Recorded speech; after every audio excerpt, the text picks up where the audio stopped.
What's up, guys? Coach Seth here, Superior Athletes. So today I want to talk about increasing your one-legged vertical jump. So what I'm going to do is just go over the process of what I like to do, how to integrate this into my programs, and what the basic process is going to be with increasing your one-legged vertical jump. So if you're new here, my name is Seth Thomas. I'm a strength and conditioning coach, and I hope you guys become better athletes for basketball. So if you're interested in more videos just like this one, make sure to subscribe and click the bell to get notified for each one of my videos.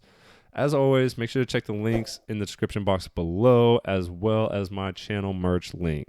All right, so increasing your one-legged vertical jump. So maybe you're somebody that is a two-footed jump person. It just depends on what you're more comfortable with and what you like to do. And maybe you're thinking to yourself that, well, I'm a two-footed jumper, so what do I need to increase my one-legged vertical jump for?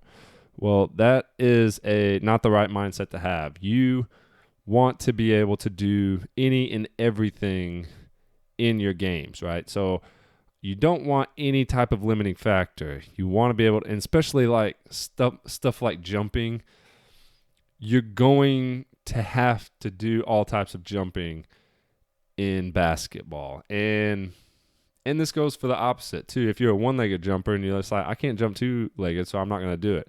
That's not the right mindset to have. You want to train this. You want to train your weaknesses at least to a level to where it's comfortable to do.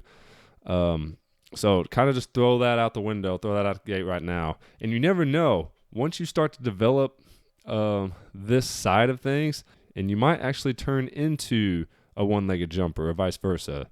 So don't shy away from it just because you're not comfortable with it. We want to at least train this way to be prepared for anything in the games. So now that we got that out of the way, let's talk about what exactly to do with this. So obviously there's a lot of different one-legged plyometrics that we could do to increase stuff like this. We need to be doing single leg stuff anyways, just because we have our strong legs and our weak legs. If we're only doing two-legged exercises, two-legged plyos, we're going to create some massive imbalances, and that's what we do not want. So we need to be doing unilateral things as well. So first of all, adding this into the programs, it can be very simple. So, I've talked a lot about whenever we start things off, if you're not used to training single legs, you need to be doing low impact plyometrics to start with. So maybe just do like some side to side line hops or forward and back line hops.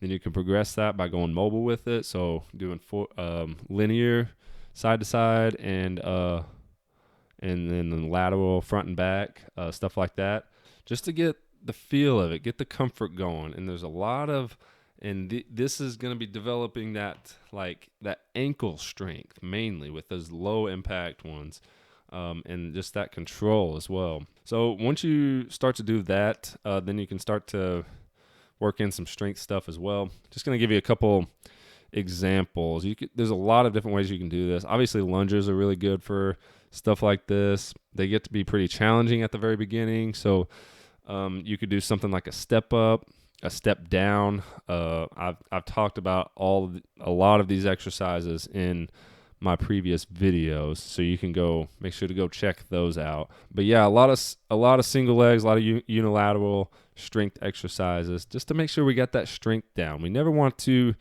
pound home the plyometrics without developing that proper strength. And make sure you're training the max on this. So we're talking about single leg jumps here. So if you're in the gym, work on it. Work on that single leg approach. If you get the footing messed up, maybe that's your problem. You can't, it feels weird to just jump off one leg and you keep getting your feet messed up. Walk it out, slow it down, break it up. So if you can't jump off of one foot, if your feet just keep getting messed up, step really close to the goal and just take one step and then jump and then do it again. One step, jump. By the way, we're getting both sides with this. Do not just focus on one side. So maybe take one step away, get 5. Get 5 on each side. And if you're still feeling like uncomfortable with it, rest a little bit and do it again. It's going to take repetition. It's going to be kind of boring and very uncomfortable, but it is very necessary. So take your time with this. Don't get too frustrated with it. Once that feels comfortable, then you can bring it back a step. Then take 2 steps. All right, 1, 2. So if you're jumping off the left, go right, left, and then as you get don't even worry about going high with it yet. Don't even worry about seeing how high you can get. That's not the main focus. The main focus is getting comfortable with that approach. So take that right, left, 1, 2, and just like I said, don't focus on that height. Get 5 on each side again, and if it still feels uncomfortable, rest a little bit, get another 5. And this doesn't all have to be in one day. If you still don't feel that comfortable with either one of these, just take that time to rest. If you feel like you've got enough in for the day, call it a day, come back in the next day, and then do it again. I would just focus on those 2 different types of approaches first for now until you get the feel of those, and then take it another step back, and then take 3 steps, all right? And then we're getting into that sort of mild approach. So with the typical approach, we're going to take a lot of these small steps to kind of time that jump. You know, I talk about this, the jump form of some of this, and with that last step, that penultimate step, it needs to be long. So we want that long, last, fast penultimate step. So we want that long step, and then we're exploding out of that long step. So once again, don't focus too much on your height. We're working on that footwork here. If you're not a one-footed jumper, that is going to be the main thing, is your form and your technique. That's going to be the main thing to work on, because a lot of us are probably doing all this strength and plyos on our own. At least we should be. But if you're not, and you're just wanting to increase that vertical even more, we're just going to increase the challenge on things. So maybe we can work into some single leg box jumps. That would be a good way to really get that challenge going. I've talked about progressions before. I really stress hard about slowly progressing things. There's a lot of different progressions in that single leg box jump, but once you get good at that, then you can throw into some single leg depth jumps. These are things that are very, very uncomfortable to do until you get better at them. But those 2 types of plyos, there's a lot of different variations you can do of that.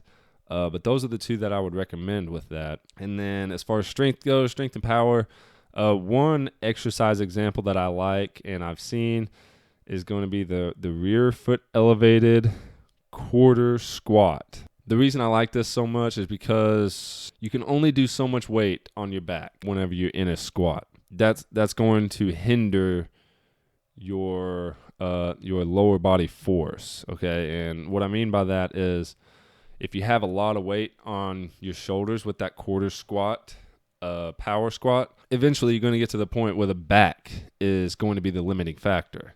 And so with you doing the single leg rear foot elevated, you don't have to do near as much weight.